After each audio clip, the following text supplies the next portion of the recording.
Hello guys, what's up? So, welcome back ulit dito sa aking YouTube channel, no? So, kung bago ka pa lamang dito, ayan na, huwag mo kalimutang i-like ang video ito. And mag-subscribe ka na rin. Salamat. So, sa video ito guys, tuturuan ko kayo kung paano mag-recharge ng diamond sa inyong Mobile Legends account gamit ang regular load sa ating SIM card na Smart or Token Text. So, ito pala ang aking Mobile Legends account and tingnan nyo, meron na ako dito na 10 diamonds, no? So, ito yung basihan natin mamaya kung may dumagdag ba or successful ang ating pagbili ng diamonds. Okay. Then, dito mga sir, i-home nyo lang yung phone nyo. Tapos, punta kayo sa Google o di naman kaya sa Chrome. Pero kapag iPhone yung gamit nyo, is punta kayo sa Safari. So, dahil nga marami sa inyo yung gumagamit ng Google, so sa Google na lang tayo guys. So, i-click mo yung Google, no? At pagkatapos nyon, ayan, yung search bar, i-click nyo rin ito. Then, dito sa search bar is i-input nyo yung MobaPay ML, no? Okay. So, after mo ma-input yung MobaPay ML sa search bar, okay, i-click mo lang yung search. Then, yung pinakaunang lalabas dito na MobaPay, click nyo lang yan and automatic na dadalhin na kayo nyan, no? Sa site ng MobaPay. Then, kapag ganito na, i-click nyo yung Mobile Legends, no? Ngayon, andito na tayo mga sir. Dito sa number 1, kailangan natin ilagay yung ating game ID, no? So, una is yung MLID natin. Then, yung kasunod sa ilalim is yung server or zone ID. Pero kung wala kang idea kung ano yung MLID at zone ID mo, is punta ka sa iyong Mobile Legends account. Then, buksan ito, no? Then, i-click mo yung profile mo sa upper left corner. Then, nakikita nyo yan, yung gumagalaw na dyan. Yung tinututok ko sa screen is, ayan, yung mahabang numero, ayan yung MLID natin. Tapos, yung mga numero na maliit lang na sa loob ng close at open parenthesis, yan naman yung zone or server ID natin. So, dapat natin i-copy yan at i-paste doon, no, sa dito mga sir. Paste natin dito. Okay, wait lang ng saglit. Wait lang, paste ko pa. Ayan, so kapag ganyan na mga sir, okay na yung mga mahabang numero dyan. So, yung dapat natin gawin dito is kita nyo ba yung nasa close at open parenthesis na yan. Yung mga konting numero. So, i-copy lang natin yan. Then, i-delete natin yung sa taas, no? Kasi MLID dun yung sa taas. Yung kasunod na yun nasa close at open parenthesis, yung sa ilalim no ilipat natin.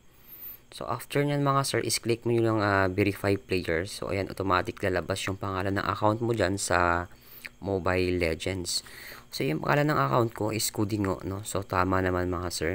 So, paalala lang, no, na huwag nyo kopyahin yung email ID at server ID na inilagay ko dito. So, dapat yung ilagay nyo is ang inyong email ID at server ID ng inyong account, no? Para sa inyo papasok yung diamond. So, pag okay na, scroll up lang natin, no? Dito is pipili tayo dito ng amount or ilang diamonds yung bibilhin natin dito mga sir, no? So, pili ka lang dyan as long as kaya mo itong bayaran ng regular load sa inyong SIM card na Smart or Token Text. Okay, so dahil nga tutorial lang naman ito mga sir, so pipili lang ako dito ng 5 diamonds, no? Then, pag okay na, scroll up lang natin. Then, dito sa number 4, proceed na tayo dito sa number 4, no? Payment methods. So, ano yung pipiliin natin or ano yung gagamitin nating pambayad, no? So, para makita pa natin kung ano pa yung ibang payment method dito is i-click natin yung parang arrow na yan na double para makita natin, no? So, after mo maklik dyan is makita mo yung ayan, Smart at Token Text. So, yung pinili ko kanina is 5 diamonds and nagkakahalaga lang ito ng 5 pesos na regular load sa aking SIM card na Token Text, no? So, dahil nga Token Text ang gagamitin kong pambayad, is, ayan, i-click ko dito yung Smart Token Text. Then, after nyan, make sure nyo po muna na mayroon kayong sapat or enough na regular load balance sa inyong SIM card na Token Text or Smart. Kasi kapag wala kayong regular load balance, is hindi kayo makapagbili at hindi kayo patuloy sa pag-recharge. So, kapag wala pa kayong regular load sa inyong SIM card, so magpa-load muna kayo sa tindahan. Sabihin nyo pa-load ng regular load sa aking SIM card na Token Text or Smart. So sa akin dito, meron po ako nga 15 na regular load sa aking SIM card na Talk and Text. So sapat na po iyan para bayaran ko yung bibilhin kong 5 diamonds, no? Na nagkakahalaga ng 5 pesos na regular load. So tara, balik na tayo doon. Next naman dito sa number 4 ay kailangan mong ilagay dito ang iyong email, no? So para sa email address mo, mag-send yung resibo, no? Or receipt sa iyong pagbili ng diamonds. Pero kung wala kang email address, so pwede mo namang gamitin yung email address ko na ito. Kasi wala namang problema doon. Ang iba nga dito is optional ba naman kung lalagyan mo ng email address or hindi. Kapag okay na, click mo lang yung submit order. Then after nyan is i-click mo lang din yung pay now, no? Pero bago yan, ayan, reviewin nyo muna dito kung tama ba yung pangalan ng account nyo, no, na lumalabas dito. So kapag okay na, pindutin nyo na po yung pay now para magpatuloy po. Kapag ganito naman yung lumabas is kailangan nyo nga ditong ilagay ang inyong cellphone number na Talk and Text or Smart, kasi dyan ibabawas mamaya yung pambayad natin sa diamonds na bibilhin natin, no? At sa SIM card at sa phone number mo na yon, dadating yung code or verification or yung OTP para makapagpatuloy sa pagbili ng diamonds. So ilagay nyo dito yung cellphone number nyo at huwag nyo kopyahin sa akin, no? Then kapag okay na mga sir, i-click nyo lang yung next. Okay, dito, so hintayin lang natin na dumating yung verification code, authentication code, or yung tinatawag nating OTP, no? So ayan, 5 numbers yan. So kunin mo yung 5 numbers na yan, tapos ilagay dito sa mga box sa ilalim.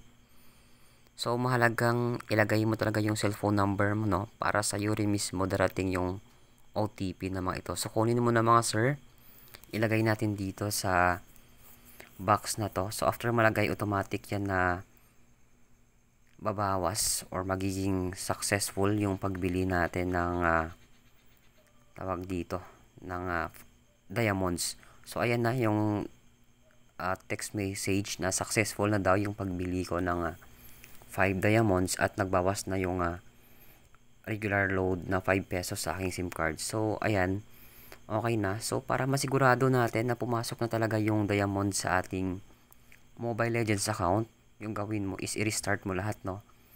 I-restart mo na rin yung Mobile Legends mo. Okay, hintayin na natin na mag-loading. So ayan, tagumpay mga kaibigan. So kanina nga lang is 10 diamonds lang yung mayroon ako sa aking Mobile Legends account. Then as of now, naging 15 diamonds na po ito mga sir. So dumagdag na dito yung 5 diamonds na binili ko. So kung nakatulong sa inyo yung video ito, wag po ninyong kalimutang i-like para mas i-recommend pa ito ng YouTube sa iba pa mga viewers, no, na hindi pa alam kung paano mag-recharge ng diamonds sa kanilang Mobile Legends account. At the same time, ayan, mag-subscribe ka na rin at kahit pa paano matulungan mo yung YouTube channel ko mga sir. So ayan lang ha. Maraming salamat talaga sa panonood and bye-bye!